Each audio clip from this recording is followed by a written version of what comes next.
Bismillah. Nabda insyaAllah. ننتظر دقيقة واحدة ثم نبدأ إن شاء الله تعالى.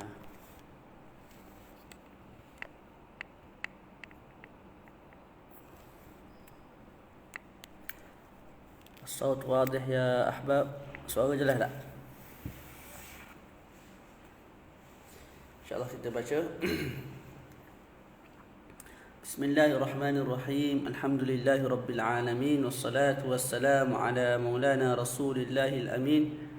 Wa ala alihi wa sahbihi ajma'in. Wa nata'alluma wa ta'lim wa tadhakkura wa tadhkira wa naf'a wal intifa' wal ifadata wal istifadata wal hasanata musuki bi kitabillah wa sunnati rasulih sallallahu alaihi wa alihi wa sallam wa dilalata ala al-huda ibtigha'a mardatihi wa thawabihi wa qurbihi subhanahu wa ta'ala.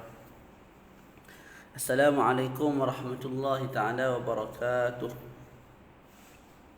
Jadi insyaAllah pada petang ini kita menyambung kembali muzakarah kitab perbincangan bab puasa daripada kitab At-Taqrirat As-Sadidah. Dah masuk siri yang kelima. Jadi sekali lagi insyaAllah selesailah bab puasa. Kemudian kita akan masuk bab al-i'tikaf. Kita dah masuk pada al-qismu tsani al-mufattirat wa hiya ma yubtilu asla as-shaum thamaniyatun. Bahagian yang kedua yang membatalkan pahala puasa. Yang membatalkan puasa. Pertama kita sebut muhbitat, perkara yang membatalkan thawaba as-siyam, pahala puasa. Puasa sendiri tak terbatal. Yang kedua mufattirat yang kita nak bincang ni. Mufattirat maknanya perkara yang membatalkan puasa dan juga pahala puasa. Bila pahala puasa terbatal? Kalau kita sengaja membatalkan puasa. Kalau tidak sengaja maka insya-Allah pahala tu diperolehilah insya-Allah walaupun mungkin tak penuh. Maknanya pahala kita puasa contoh sampai pukul 12 adalah pahala tu. Mungkin pukul 12 tu berlaku perkara yang membatalkan puasa dalam keadaan tidak sengaja, maka dapat jugalah pahala insya-Allah daripada pukul 1 sampai pukul 12 tu puasa tu insya-Allah. Wallahu a'lam. Jadi ada 8 perkara. Yang pertama al-mufattirul awwal ar-riddah wa hiya qat'ul islam bi niyyatin aw qawlin aw fi'lin walau kanat ar-riddatu lahdhatan wahidah.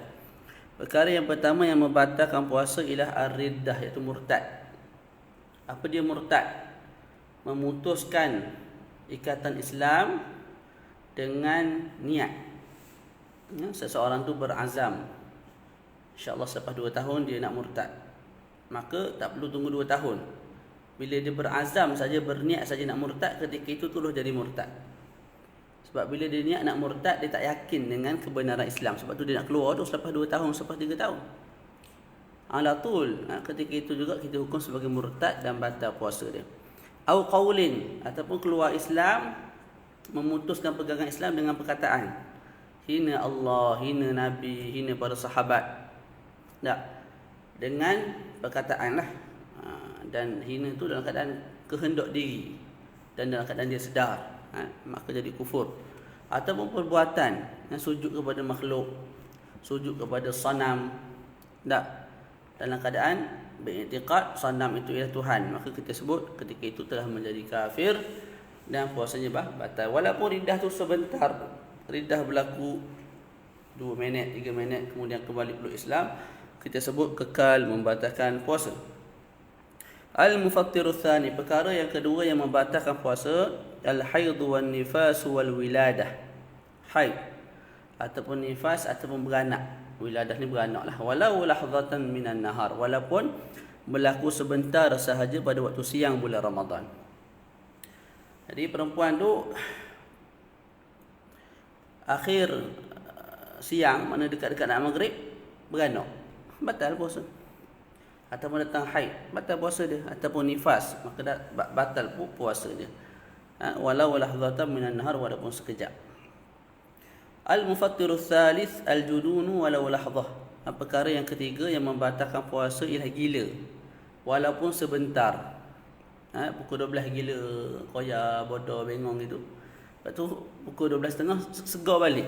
Sihat balik, tak gila dah. Maka kita sebut batal dah puasanya. Al-mufattirur rabi', perkara yang keempat yang membatalkan puasa, al-ighma' was-sukr. Tu dia. Apa dia? Mabuk dan juga ighma', pengsan. Bila membatalkan puasa? Khilaf. Ada pandangan Imam Ibn Hajar, ada pandangan Imam Ramli, dan ada pandangan ulama yang lain. Di sisi Imam Ramli, Syekh sebut sini idza amma jami'an nahar wa amma idza afaqa walau lahzatan sahha shaumuhu wa huwa al-mu'tamadu inda Ramli. Yang muktamad di sisi al-Imam Ar-Ramli, al-ighma' was-sukr, mabuk dan juga pengsan membatalkan puasa kalau mabuk dan pengsan tu berlaku sepanjang siang. Sepanjang siang. Contohnya kita sebut ada orang ni, nama dia siapa dia? Zaid.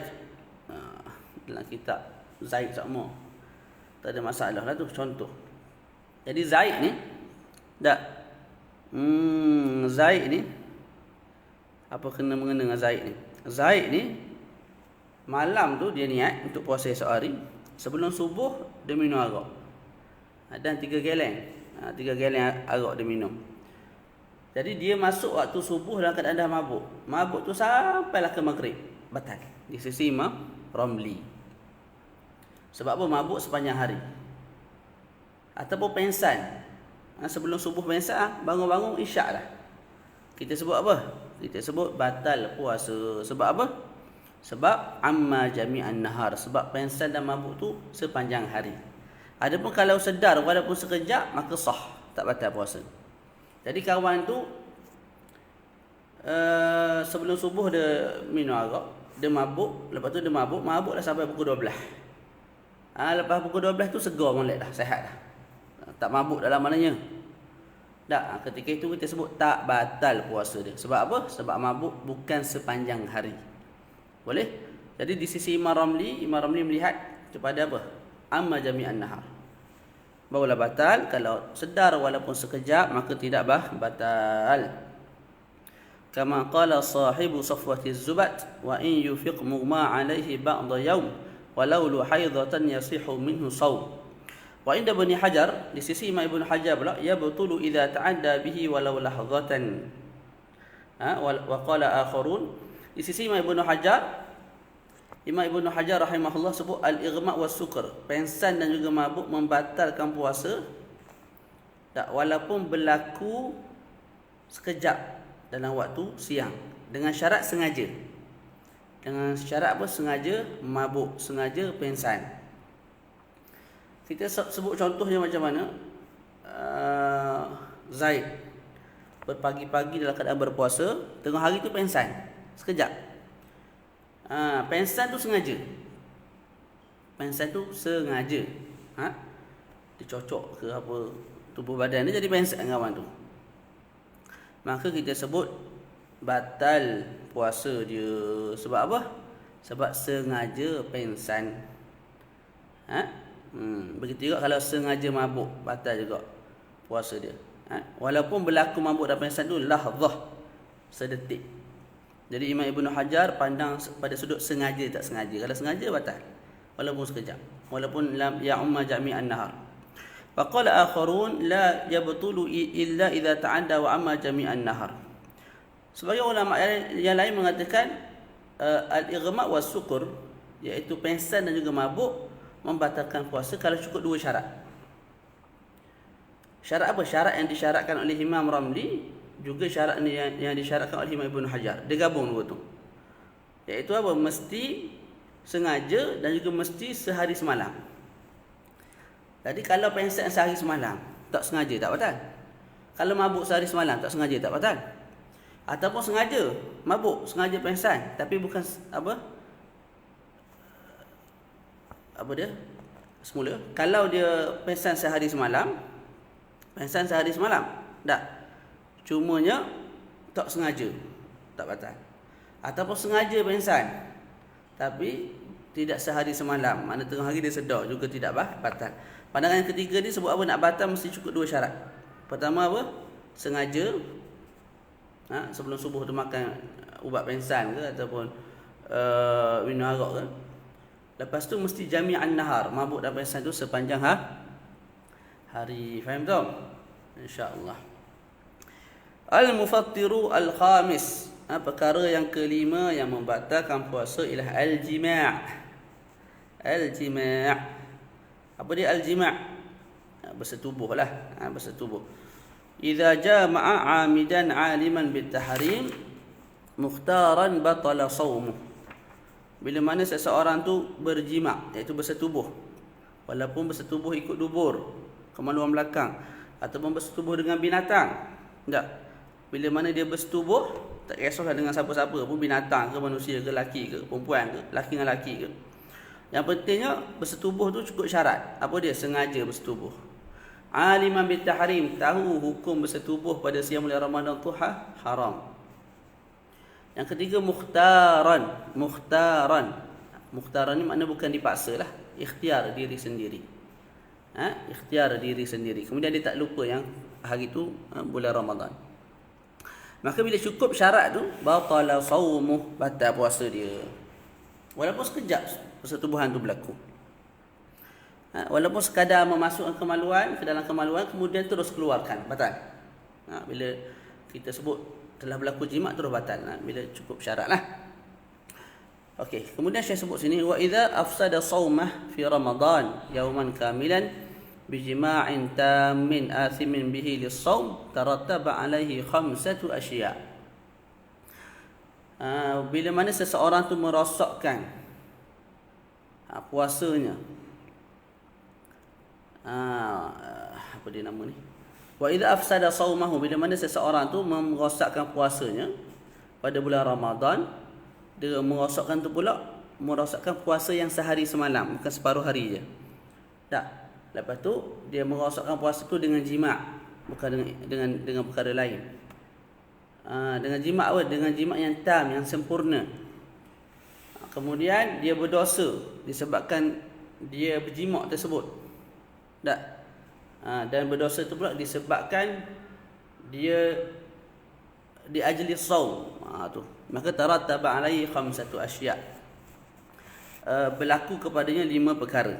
Sebelum tu kita baca kat bawah tu dalam ta'liq tu saya sebut, hadhihi al-ibarah idza afsada shaumahu fi ramadana yawman kamilan bijima'in tammin athimin bihi lis-shaum tahtawi ala syuruti wujubil kaffaratil uzma wa hiya 8. Kalau musannif dekat atas tu, iaitu idza afsada shaumahu fi ramadana yawman kamilan bijima'in tammin athimin bihi lis-shaum, tak, itu merangkumi, kalam itu merangkumi 8 syarat untuk diwajibkan kafarah uzma, kafarah yang besar bagi orang yang bersetubuh pada siang bulan Ramadan.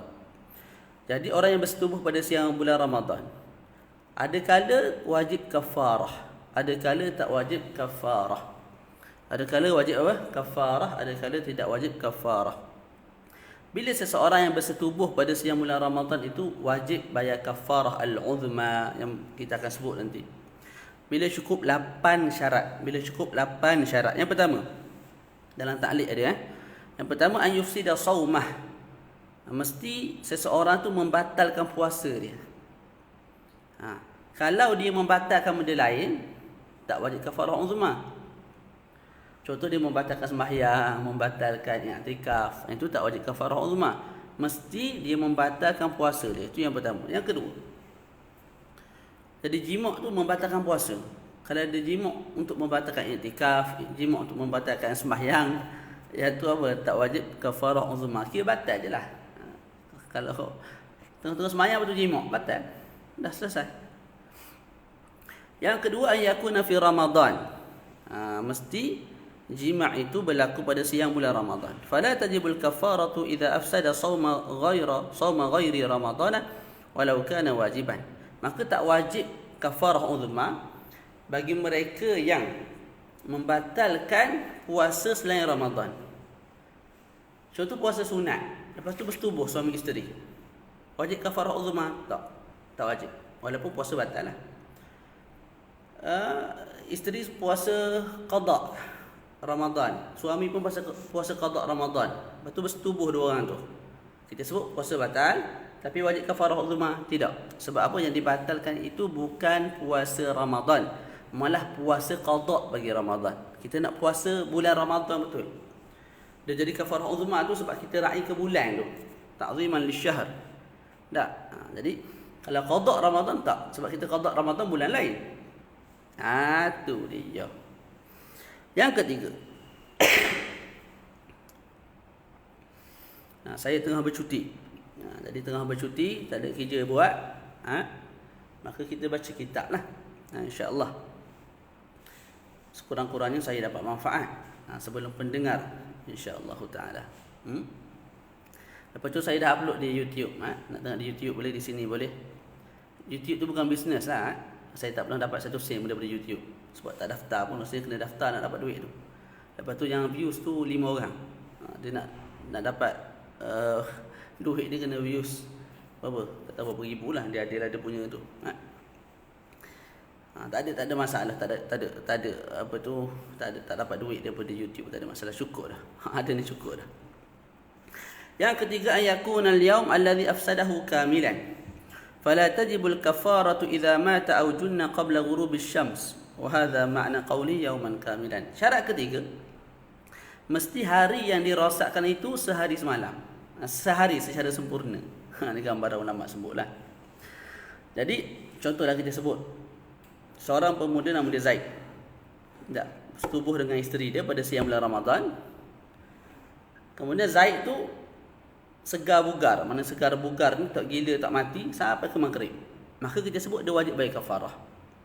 Tapi kalau si Zaid ni lepas bersetubuh, tak tiba-tiba kena apa, sakit apa nama, sakit jantung ke lagu mana, mati pukul 5 petang mati, tak?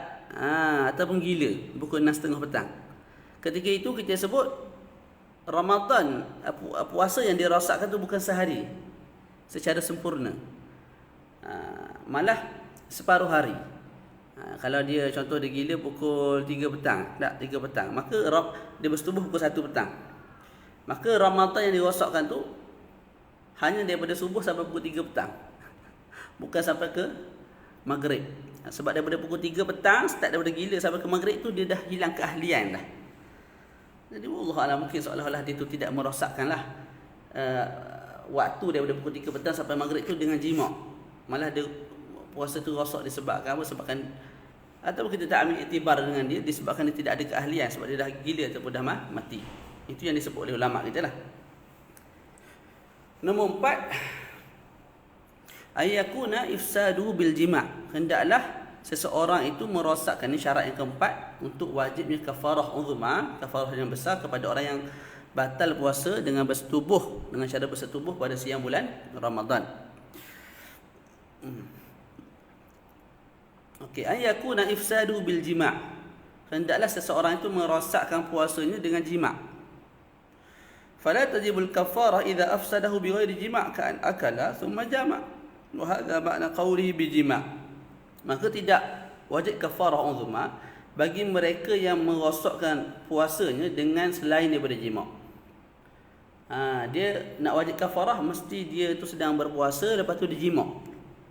Gitu. Jadi batal puasa sebab jima'.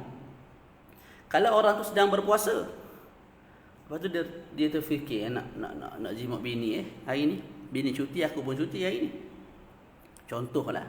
Tak. Jadi dia kata kalau aku jima' terus wajib kafarah. Jadi aku nak batalkan puasa aku dulu dengan makan. Dia pun makan, berdosalah makan tu. Lepas tu dia jima' bini dia, kita sebut tak wajib kafarah. Sebab apa? Puasa dia tak batal dengan jima', malah batal dengan makan. Lepas tu barulah dia jima'. Boleh? Tu boleh? Allah alam lah, perkara ni wajar diberitahu kepada umum ataupun tak, takut jadi hilah. Ala kulli hal kita sebutlah tak wajar lah untuk kita buat hilah begitu. Malah apa, buka puasa itu sendiri pun dah haram dah.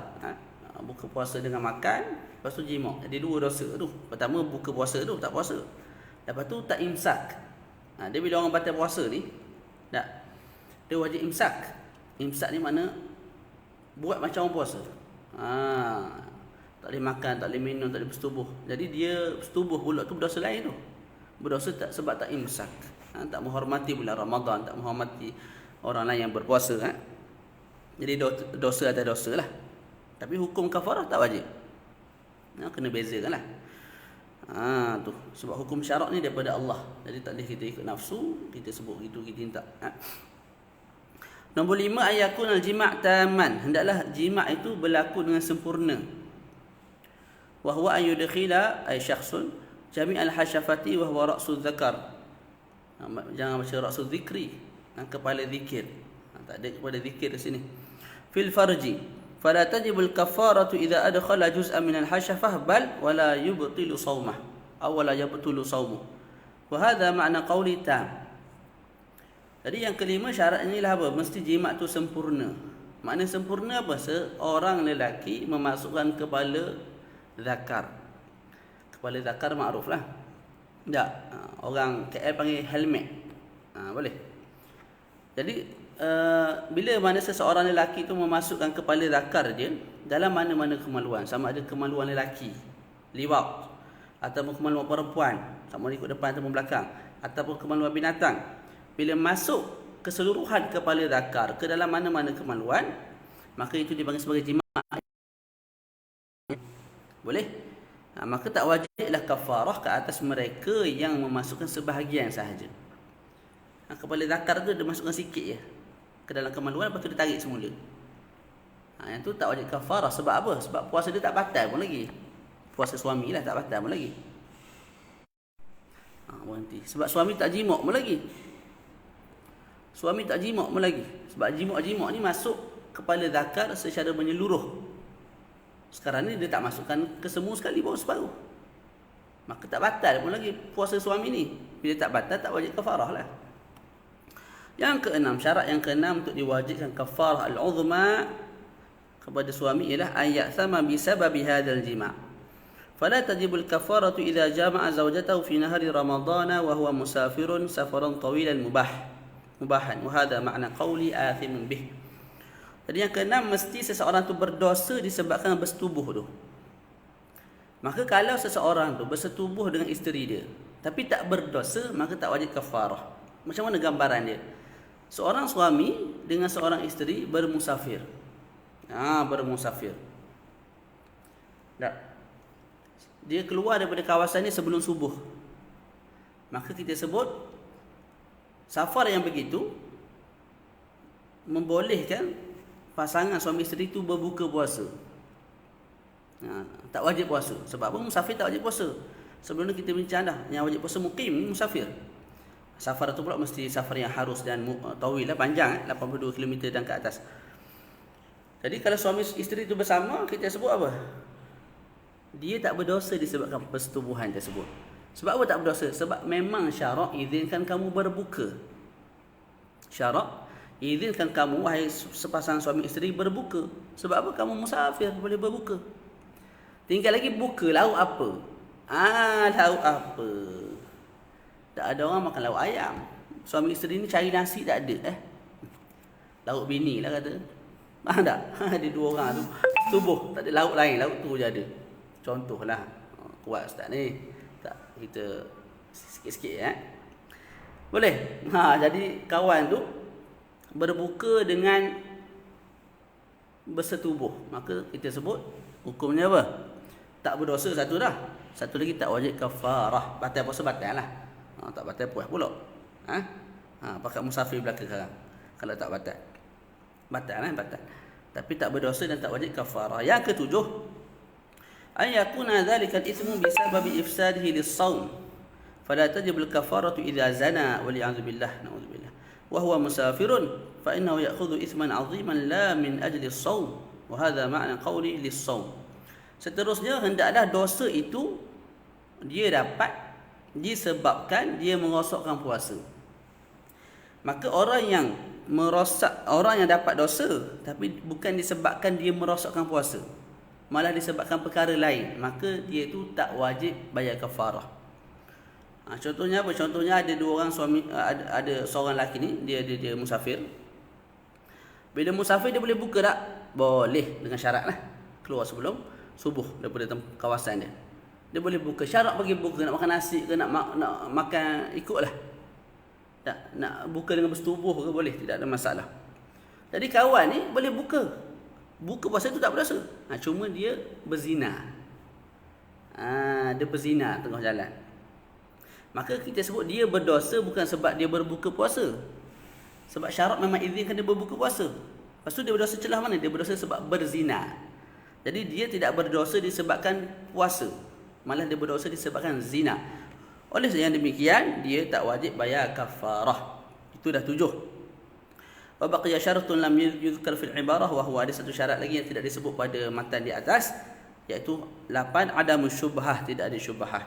Fala kafarata ala man jama'a wa huwa yashukku fi dukhulil lail. Maka tidak wajib kafarah ke atas orang yang bersetubuh sedangkan dia ada syubhah, iaitu dia syak dah masuk malam ke masih siang. Jadi kawan ni dia tunggu daripada pagi, bila nak maghrib, orang baru kahwin sebagai contoh. Tak. Dia tengok maghrib ni, dia dengar macam bunyi azan. Tapi macam tak berapa nak yakin. Jadi dia syak masuk ke belum. Dia pun tawakkalna ala Allah. Bersetubuh. Bila bersetubuh, tengok apa dia? Masih belum maghrib. Kita sebut setubuh tu membatalkan puasa. Kemudian tak wajib bayar kafarah sebab apa? Ada syubhah. Selesai situ. Okey, boleh? Jadi kalau cukup 8 syarat ni maka wajib kafarah ke atas suami. Kalau tidak cukup, mana gugur salah satu syarat, tidak wajib kafarah ke atas suami. Kita naik balik ke atas, kita sebut orang yang bersetubuh pada siang bulan Ramadan dengan sengaja, tahu hukum haram, kemudian pilihan sendiri. Tak, maka berlaku ke atas dia 5 perkara. Tarattaba alaihi 5 asya'. Kesan daripada persetubuhan tu ada 5. Yang pertama, luhuqul ism. Dapat dosa lah. Dapat dosa. Yang kedua, wujubul imsak. Wajib imsak. Imsak kat sini apa? Macam saya terang tadi, wajib dia lepas dia bersetubuh. Contoh dia bersetubuh pukul 11 pagi. Lepas bersetubuh tu dia wajib imsak. Wajib menahan diri daripada makan dan minum dan semua perkara yang membatalkan puasa. Berapa perkara yang membatalkan puasa dalam kitab ni sebut? Ada 8. Dia kena jaga 8 ni, tak boleh buat. Kalau buat juga dia berdosa. Contoh pukul 11 jimuk. Pukul 1 jimuk pula. Dosa lain. Lepas jimuk tu makan nasi, dosa lain. Lepas makan nasi tu minum air, dosa lain. Lepas minum air tu dia apa? Masukkan sesuatu dalam rongga, dosa lain. Boleh? Wajib imsak. Yang ketiga, wujub ta'zir wa huwa ta'dibu minal hakimi wa yakunu li ghairi ta'ibin. Yang seterusnya ialah wajib ta'zir. Ta'zir ni apa dia? At-ta'dib minal hakim. Ta'dib ni apa? Didikan lah. Denda untuk mendidik. Dan denda tu datang daripada pemerintah, daripada al-hakim. Boleh? Ta'zir ni biasanya apa? Berlaku ke atas satu dosa jenayah yang tidak ada had, iaitu hudud dan juga kafarah. Boleh? Itu ta'zir. Contoh cium orang tengah-tengah jalan. Hukum hudud tak ada, kafarah pun tak ada. Tak. Tapi sebab memang bini dia, tapi dia cium depan orang, mana boleh? Tak. Aksi-aksi yang macam tu dalam bilik, dalam kelambu, bukan depan orang, maka diberi ta'zir. Sebab apa? Buat satu jenayah yang tidak ada hukum hudud dan juga tidak ada kafarah, maka diberi ta'zir. Itu kaedah asal lah. Ta'zir untuk apa? Untuk satu jenayah yang tidak ada hudud, tidak ada kafarah. Tapi ada pengecualian. Macam bab ni. Sekarang ni kita ada hudud, kita ada kafarah uzma. Tapi dalam masa sama ada juga apa? Ta'zir. Ini pengecualian lah. Boleh? Mustasna. Biasalah mustasna ayat ni banyak dalam kitab-kitab. Dalam kitab fiqh. Kalau baca qawaid fiqhiyah tak? Baca kitab qawaid fiqhiyah banyaklah yang bagus. Asybah wan nadhair, yang tu tebal lah. Nak baca ringkas Syekh Abdullah Sa'id Lahji. Tu.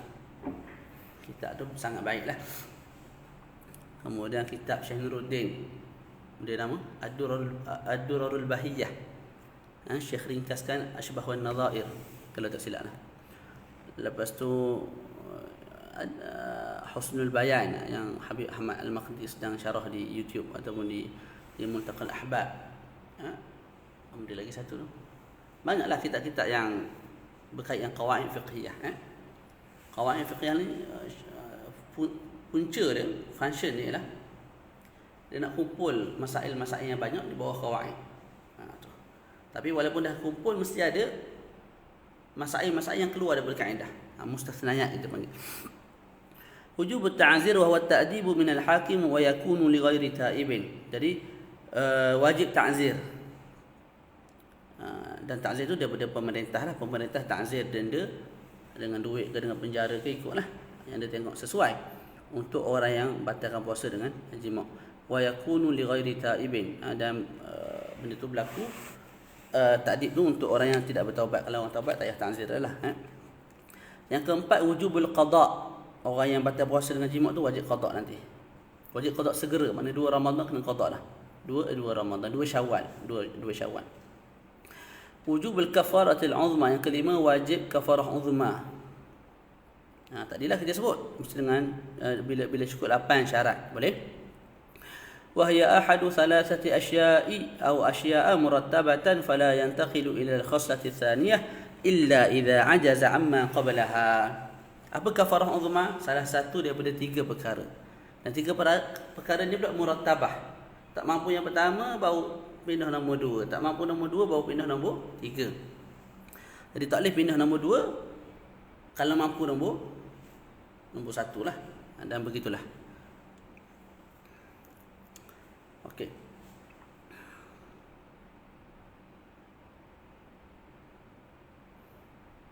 Yang pertama ialah itqu raqabatil mu'minah, membebaskan hamba. Raqabah tu tengkok. Itlaqul juz' wa urida bihil kull. Kita sebut tengkok, tapi bukan maksudnya bebaskan tengkok sahaja. Lepas tu badan lain tak payah bebaskan. Tak. Seekor lah, mana satu orang hamba dibebaskan. Mukminah tu sifat bagi tengkok, sifat bagi raqabah. Jadi boleh kita membebaskan hamba yang mukminah ataupun mukmin, yang penting beriman. Tu dia. Boleh? Tu. Okey, apa makna? Okey, itu yang pertama lah. Kalau tak mampu, kalau tak mampu bebaskan hamba yang beriman, hamba tu pula mesti selamat daripada aib.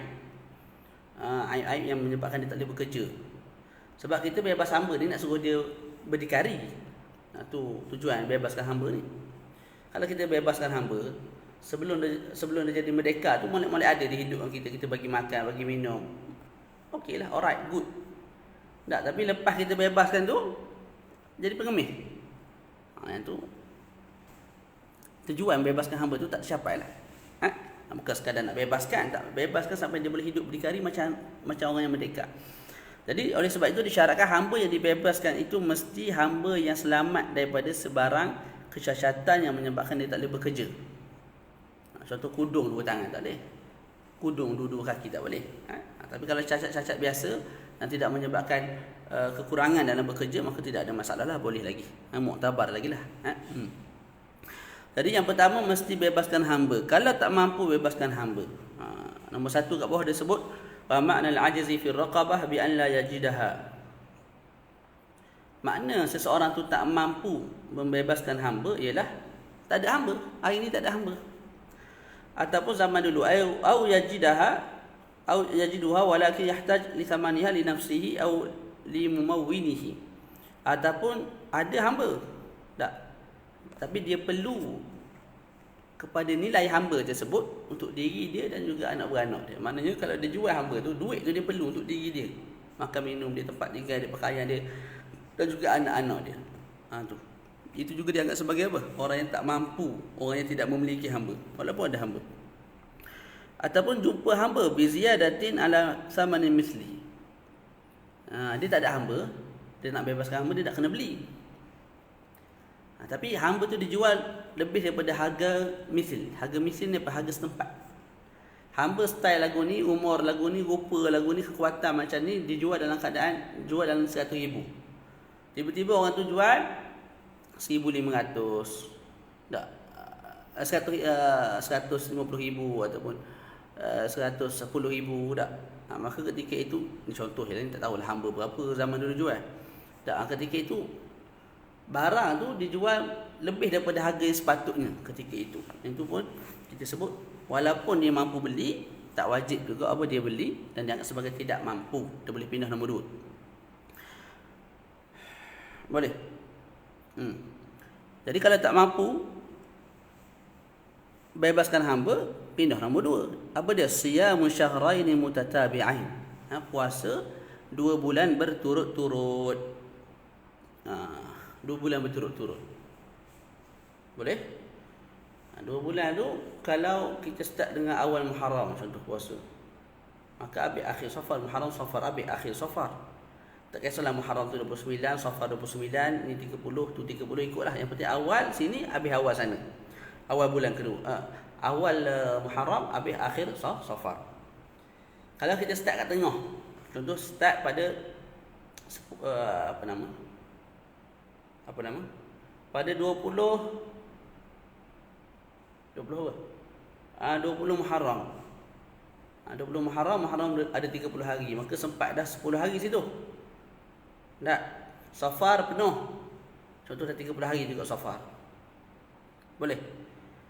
Maka berapa bulan dah puasa? Baru sebulan lebih. Okey, Muharram, Safar, Rabiul Awal. Daripada bulan Rabiul Awal tu dia nak kena puasa berapa? Kita sebut dia kena sempurnakan 30 hari mengikut bulan pertama. Bulan pertama kamu puasa berapa hari? 10. Maka sempurnakan 20 hari lagi daripada bulan ketiga. Bulan pertama kamu puasa berapa hari? 5. Maka sempurnakan 25 hari lagi daripada bulan ketiga. Bulan pertama kamu puasa berapa? 15 hari. Maka sempurnakan 15 hari lagi daripada bulan ketiga. Begitu. Bulan kedua tu tak kisah. Kalau kena 29, alhamdulillah. Kalau kena 30 pun 30. Boleh? Tu cara kira dia lah. Jadi kena puasa 2 bulan berturut-turut, bulan Islam lah. Kalau seseorang tu tak puasa, dia puasa contoh sebulan, lepas tu dia tak puasa sehari, tak? Dia tak puasa tu sama ada dengan uzur ataupun tidak dengan uzur. Tak? Kita sebut tak kisahlah. Dia tak puasa tu sebab ada uzur ataupun sebab tidak ada uzur, maka kita sebut puasa tu terbatal. Jadi kawan tu dah puasa sebulan dah. Lepas tu dia berhenti sehari, sakit ke ataupun memang malas puasa ke, kita sebut puasa tu cancel. Kamu kena start daripada awal balik. Hari pertama sampailah habis 2 bulan. Faham tak? Gitu. Kemudian Syekh sebut lagi, wala yadurru fitru bisababi haidin aw nifasin aw jununin aw ighma'in mustaghraq ataupun mustaghriq. Sifain. Jadi tidak ada mudarat, tidak berpuasa disebabkan haid ataupun nifas ataupun gila ataupun pengsan. Maksudnya apa? Contohlah kawan ni kita sebut wajib puasa 2 bulan berturut-turut sebab dia tak mampu bebaskan hamba. Jadi dia puasa sebulan. Haid ni tak ada gambaran lah. Haid tak ada gambaran. Nifas pun tak ada gambaran. Sebab wajib kafarah ni, wajib puasa ni hanya pada suami. Isteri tak wajib kafarah uzma. Jadi ni sebagai apa tu, kita panggil sebagai apa, sekadar nak sebut contoh lah. Tapi tak berlaku lah perempuan. Mana ada lelaki haid, mana ada lelaki nifas. Kita ambil gila lah, contoh gila. Jadi kawan ni puasa dah. Berapa lama dia puasa? Dia puasa selama sebulan. Lepas tu, lepas puasa sebulan tu gila. Tak? Ujian Allah Ta'ala gila 5 hari. Lepas tu sembuh balik. Soalan dia, 5 hari yang dia gila tu, adakah memutuskan 2 bulan dia berpuasa berturut-turut tu? Kita sebut tak. Maknanya lepas dia sembuh, dia terus sambung, sempurnakan lagi sebulan. Gitu. Ataupun lepas dia puasa sebulan, dia pengsan sehari semalam. Sehari itu tidak membatalkan apa dia, tatabuk' syahrain tu. Malah apa yang dia perlu buat bila dia sembuh, terus dia puasa lagi sebulan. Faham tu? Gambaran haid dan nifas, Allah Alam lah, dalam kitab ada sebut ke tak. Tapi secara zahirnya tak ada lah, sebab haid dan nifas ni ialah perempuan sahaja, lelaki tak ada. Sedangkan kafarah uzma hanya diwajibkan bagi lelaki, tidak perempuan. Okey, kalau seseorang tu tak mampu puasa 2 bulan berturut-turut, nak buat apa dia ustaz? Ustaz nak jawab ke mana Ustaz? Kalau orang tanya. Kita sebut wa ma'na al-'ajzi fi siyam ash-shahrain. Kalau dia tak mampu puasa 2 bulan berturut-turut, maka dia pindah nombor 3, iaitu bagi makan 60 orang fakir miskin. Cuma macam mana nak dianggap seseorang tu tak mampu berpuasa 2 bulan berturut-turut? Disebut kat bawah tu wa ma'na al-'ajzi fi siyam ash-shahrain bi an ya'sura 'alaihi shawmuhuma aw tatabu'uhu li nahwi haramin aw maradin yadumu shahraini ghaliban. Seseorang tu dianggap tidak mampu puasa 2 bulan ialah sekira-kira susah untuk dia puasa 2 bulan. Susah yang bersangatan lah, susah yang besar sangatan. Ataupun dia boleh puasa 2 bulan, cumanya tak boleh tatabu'. Maknanya dia sebut aku ni boleh puasa hari ni, esok buka, lusa puasa, kemudian tulak buka. Yang tu boleh. Nak 2 bulan betul-betul angkat tangan tak boleh. Mungkin sebab tua ataupun sakit tertentu lah. Tak. Kalau dia puasa juga menyebabkan masyaqqah yang syadidah, la tuhtaman. Okey. Ataupun menyebabkan kalau dia puasa 2 bulan berturut-turut menyebabkan bertambah sakit. Menjadi satu penyakit, puasa 2 bulan berturut-turut menyebabkan dia makin tambah sakit. Ataupun dia ada syahwat yang kuat. Ni sampai ke peringkat ni syarak meraihkan kita. Dia sebut apa? Au ma'ahu syahwatun lil wat'i. Tak, kita akan bawa ke dia, kamu wajib puasa 2 bulan berturut-turut. Nak bebas hamba tak ada dah. Jadi dia pun balas ke kita, aku Ramadan pun aku kantoi. Tak, aku bersetubuh pada siang bulan Ramadan. Tiba-tiba kamu suruh aku puasa pula 2 bulan berturut-turut. Mampu lah. Jadi kawan tu jadi baru kahwin. Tak, nafsu pula kuat. Tak boleh nak sabar lah. Dia benda ni jangan buat main. Tak, jangan buat main benda lagu ni. Jadi orang tu gelojak. Tak boleh nak sabar. Jadi dianggap sebagai tak mampu juga untuk puasa 2 bulan berturut-turut. Ataupun selain daripada itulah alasan lain yang menyebabkan kalau dia puasa juga menyebabkan masyaqqah syadidah la tuhtaman. Jadi kalau dia tak mampu puasa 2 bulan berturut-turut, maka dia berpindah kepada nombor 3, iaitu it'amu sittina miskinan li kulli yaumin muddun. Memberi kat sini bukan memberi makan. It'am ni memberi makan lah. Tapi maksud it'am kat sini memberi hak milik. Memberi hak milik.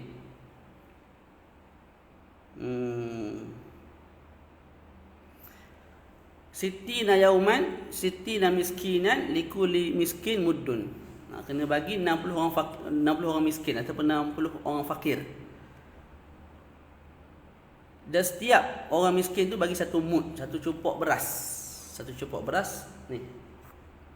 Satu apa tu? Inilah satu cupok.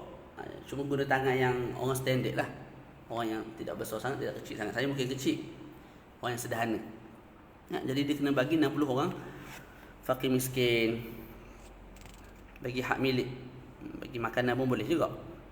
Maknanya beli nasi bungkus, bagi 60 orang fakir miskin. Dah memadai dah lah untuk bayar kafarah al-uzma. Kalau tak mampu, yang pertama pun tak boleh, yang kedua pun tak mampu puasa, nak suruh bagi orang fakir miskin makan pun dia fakir. Jadi tak mampu nak bagi makan kepada 60 orang fakir miskin. Maka kita sebut kalau tak mampu juga, maka kekal sebagai hutang. Dia tak gugur, kekal sebagai hutang. Maknanya boleh jadi nanti kamu jadi kaya, kamu ada hamba, maka bebaskan hamba. Ataupun kamu ada kekuatan lepas ni untuk puasa, maka kamu wajib puasa. Yang mana sahaja yang kamu mampu lepas tu kamu kena buat lah. Sama ada nombor 1, nombor 2 ataupun nombor 3. Contoh dia mampu nombor 2, buat nombor 2. Tak wajib dia cari nombor 1 tu, iaitu bebaskan hamba. Boleh? Sebagian ulama sebut bila dah tak mampu yang ketiga, maka gugur. Gugur, pandangan ni lebih ringan lah, lebih ringan, lebih mudah. Banyak pula dah. Kau punya. Okey. Baca lagi. Wa tajibu hadhihi al-kaffaratu 'ala ar-rajuli la 'ala al-mar'ati wa tatakarraru al-kaffaratu bi takarruri al-ayyam. Dan wajib kafarah ini ke atas lelaki. Tu. Dan bukan ke atas perempuan. Walaupun punca persetubuhan tu perempuan. Tak. Perempuan tu mengajak ke lagu mana? Tak. Kita sebut yang wajib kafarah uzma lelaki, perempuan tidak wajib. Sebab apa? li'annahu li mujarradi dukhuli juz'in min hasyafati rajul batala shaumu. Kita sebut tadi nak wajib kafarah uzma mesti dengan apa? Mesti dengan batal puasa dengan bersetubuh. Sekarang ni bila laki dan perempuan bersetubuh, yang batal dengan jima' hanya laki. Perempuan tak batal dengan jima', malah dia batal dengan cara apa? Dengan cara sesuatu masuk ke dalam rongga. Rongga kat sini kemaluan lah. Jadi sekarang ni kemaluan lelaki masuk ke dalam kemaluan perempuan. Bila masuk tu, walaupun belum sempurna masuk ra'sul zakar, kepala zakar, dak hasyafah, perempuan tu dah batal puasa dah. Sebab apa? Masuk sesuatu ke dalam rongga dia. Jadi perempuan tu tak batal puasa dengan jima'. Perempuan tu batal puasa disebabkan masuknya sesuatu. Sesuatu tu apa? Ikutlah. Tangan dia sendiri ke, jari dia ke, kapas ke, ikutlah. Ataupun kemaluan. Tak. Jadi masuk je sebahagian kepala zakar, batal dah puasa si perempuan tu. Maka perempuan tu tak batal dengan jima'. Bila tak batal dengan jima', tak wajib kafarah. Oleh sebab itu, yang wajib kafarah uzma hanya lelaki, bukan perempuan. Wa tatakarrarul kafarah bi takarruril ayyam. Saya sebut sini berbilang-bilang kafarah bila berbilang-bilang hari. Jadi hari ini setubuh satu kafarah, esok setubuh pula dua kafarah, lusa setubuh pula tiga kafarah.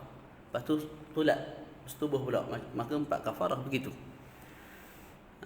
Berbeza kalau dalam sehari dia setubuh 3 kali contoh. Maka kita sebut sekali satu kafarah je. Sebab hari yang dibatalkan hanya sehari. Kalau hari yang dibatalkan 2, maka 2 kafarah. Begitu. Kama qala sahibu Safati Zubat, yukaffirul mufsidu sawma yaumi min ramadana in yata' ma'a ismi kamithli man zahara la 'ala al-marrah la 'ala marah, imra'ah ni, marah. Wa qurrirat inil fasadu karrarah. Ni matan Zubat lah. Kita baca sedikit lagi sebelum asar berhentilah. Okey, perkara yang keenam yang membatalkan puasa ialah al-mufattirus sadis, usulu ainin min manfadhin maftuh ila al-jawf. Sampainya ain, zat, daripada rongga yang terbuka ke dalam jawf, ke dalam batin. Jawf ni tempat kosong. Jawf ni adalah tempat kosong. Contoh perut kita ni, kosong ni walau hukuman walau takdiran. Perut kita ni kalau tidak ada najis, tidak ada benda-benda yang ada dalam perut ni lah, tak ada benda tu, maka perut kita akan jadi kosong. Itu jawf. Boleh, ni jawf ni, hidung ni, bahagian dalam ni lah. Sebab apa? Sebab tidak ada sesuatu. Berbeza daging. Ni. Kalau kita cocok sini, masuk ke dalam tu kan jauh sebab ada daging. Ada dah daging. Otak kita ni tak bulat. Dalam tu ada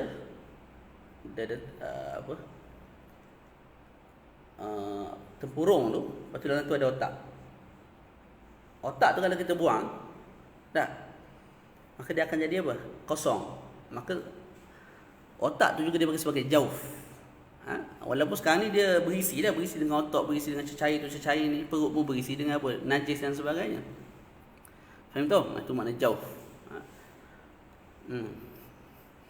Jadi masuknya sesuatu ain melalui rongga yang terbuka ke dalam jawf. Qawluhu wusulu ainin kharaja bil hawa fala yadur wusulu hawa'in ila al-jawfi wa kadzalika mujarradu at-ta'mi war-rihi biduni ainin fala yufattiru ma wasala minhuma ila al-jawf. Jadi saya sebut wusulu ain. Maka bila disebut wusulu ainin, maksudnya zat, maka terkeluar daripadanya kalau masuk sekadar udara. Kita duduk ambil nafas. Kita sedut air, kita sedut udara. Masuk udara tu dalam perut sebagai contoh. Tak? Yang tu tak batal. Sebab apa? Sebab bukan ain, bukan zat. Wa kadzalika mujarradut ta'mi. Begitu juga kalau sekadar rasa tapi tidak ada zat. Contoh kita gosok gigi. Lepas gosok gigi tu, tak. Kalau kita pakai Colgate, dia ada rasa Colgate tu. Rasa macam berangin tak? Kalau kita pakai Halajal tu, ikutlah jenama apa pun. Kalau kita jenis pakai yang jenis ada perisa oren ke apa, lepas kita gosok gigi tu ada rasa oren tu. Jadi sekadar rasa, mana zat? Tak ada. Kita bukan telan ubat gigi. Kalau telan ubat gigi batal. Telan buruh gigi batal juga. Faham tak? Yang tak batal telan apa? Telan kesan. Tu. Okey, warrih. Kita juga kalau rih hari ni bau ataupun udara tadi tak batal. Sekalipun masuk ke dalam jauf. Jadi mesti ain, mesti zat. Faham tak? Lepas tu Syekh sebut wusulu ainin min manfadhin maftuh, daripada manfadh iaitu rongga yang terbuka. Kharaja bihi idza wasalat al-ainu ila al-jawfi min manfadhin ghairi maftuhin kadduhni wa nahwihi bi tasharrubil masam. Bila sebut mesti masuk ke dalam batin melalui rongga terbuka, maka terkeluar daripadanya kalau masuk ain zat ke dalam batin, ke dalam jauf, tapi melalui rongga yang tidak terbuka. Seperti ni, kita punya liang romu, dia ada bukaan, tapi bukaan tu ghairu maftuh zahiran, tak jelas lah. Tak, maka ketika itu dianggap oleh fuqaha sebagai manfadh ghairu maftuh. Dia maftuh sebenarnya tapi ghairu zahir, jadi ghairu mu'tabar. Mana kalau kita tengok tak nampak pun lubang ni, ada lubang tapi dia ada. Sebab tu bila kita letak duhan minyak panas ke minyak apa, minyak ugut, sikit lagi minyak tu hilang. Gimana minyak tu?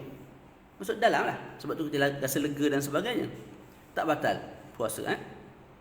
Sebab apa? Sekalipun masuk, kalau letak kat perut sebagai contoh lah, dah masuk ke dalam jauf, maka tak batal. Sebab dia masuk melalui manfadh ghairi maftuh. Lepas tu dalam mazhab Syafi'i, wa kullul manafidhi maftuhatun fil madhhab al-imam Syafi'i illa al-ain. Setiap rongga ni dianggap sebagai rongga yang terbuka, melainkan, ni dalam mazhab Syafi'i lah, melainkan mata. Mata bukan rongga terbuka. Jadi binaan ala hadza, kalau kita ikut pandangan mazhab Syafi'i, kita ambil air mor, kita tuang, ataupun kita pakai celak. Lepas tu kita rasa pahit kat sini, tak batal. Sebab apa? Masuk sesuatu ain tak ke dalam jauf, tapi bukan melalui manfadh yang maftuh. Ain bukan manfadh yang maftuh. Jadi mudahlah, insya-Allah. Begitu juga telinga. Telinga ni di sisi Imam Ghazali lah, ikhtiar peribadi beliau. Beliau mengatakan, Hujjatul Islam mengatakan, telinga bukan manfadh maftuh. Mazhab manfadh. Kalau ikut mazhab Syafi'i, semua manfadh maftuh kecuali ain. Tapi Imam Ghazali mazhab Syafi'i juga, cuma pandangan peribadi dia. Dia setiap imam ni ada ikhtiarat, pandangan peribadi dia. Tak, masing-masing gagah. Tak, dia bukan jenis macam kita hari ni baca kitab. Saya baca kitab buat keluar hukum tu yang dah siap masuk lah. Tak, ni yang jenis taiko ni dia tak buat lagu tu. Di samping dia menakalkan kitab, dia ada kekuatan untuk istinbat sendiri. Lepas tu mungkin ada ilmu medik yang zaman dulu yang dia belajar kuasai, maka dia mengisbatkan telinga juga bukan manfadh yang maftuh. Maka kalau kita ikut pandangan Imam Ghazali ni, kita masukkan sesuatu, korek telinga, korek dah sehari ke 2 hari tak batal puasa. Boleh. Ni mudah lah bab ni, mudah ni. Boleh taklid lah insya-Allah. Tapi al-khuruj min al-khilaf mustahab. Gitu.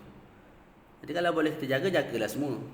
Sebab mungkin Imam Ghazali sebut tak batal, yang lain sebut batal. Tak, Imam Syafi'i sebut tak batal ikut ain, mungkin mazhab lain sebut batal. Jadi kalau kita boleh jagalah benda tu. Buat waktu malam ke apa kan. Sebab keluar daripada khilaf tu lebih baik. Cumanya kat bawah tu Syekh sebut ilmu perubatan semasa mengisbatkan ain ni, mata ni manfadh maftuh. Berbeza dengan telinga, bukan manfadh maftuh.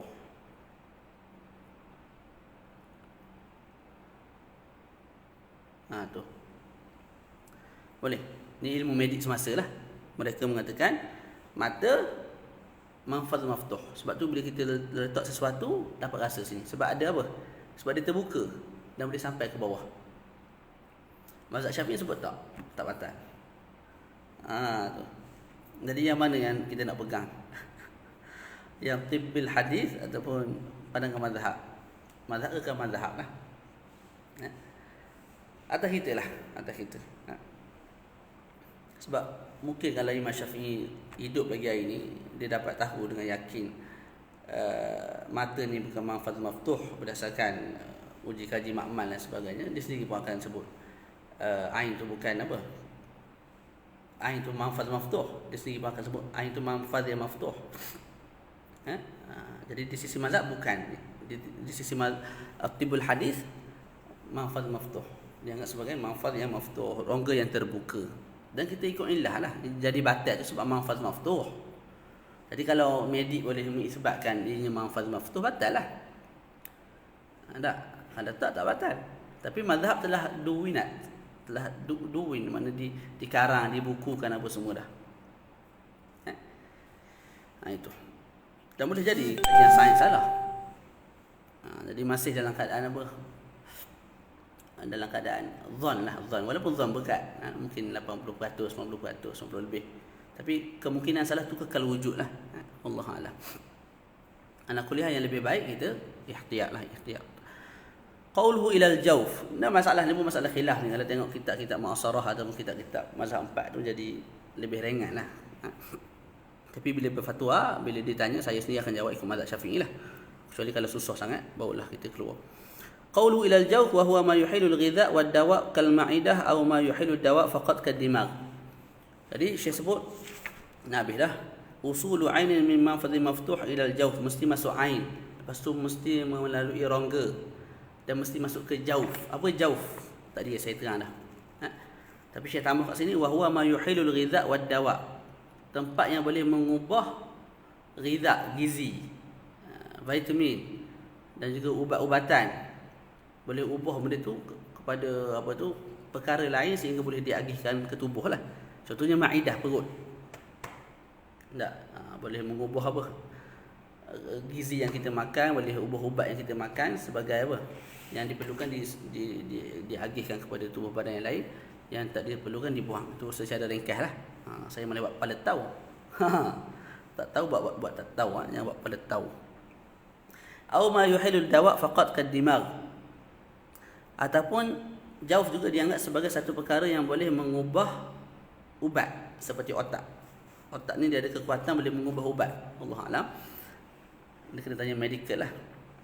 Tak, maka dianggap sebagai jawf. Maka bila kita contoh ambil pisau, tetok masuk sampai ke otak, puasa batal. Allahumma salli ala Muhammad. Okey, cukup sekadar tu. Nanti kita akan masuk masailu fi usulil aini ila al-jawf. Kena baca sampai azan. Azan pukul berapa tadi? Tak lama dah nak azan. Kita berhentilah. Boleh? Jadi nanti kita masuk masailu fi usulil aini ila al-jawf. Masalah-masalah yang membincangkan tentang masuknya zat ain ke dalam jawf. Ini dia bawa masalah-masalah yang mu'asarah lah. Masalah suntik, ambil vaksin sebagai contoh, batal tak kita punya puasa? Lepas tu kalau telan air liur, telan kohok, ataupun kahak, telan hingus. Lepas tu kalau mandi kemudian masuk sesuatu ke dalam rongga, ataupun ketika mana kita berkhumur masuk sesuatu ke dalam batin, tak batal tak wudu, batal tak puasa. Itu akan dibincangkan pada sesi akan datang insya-Allah dalam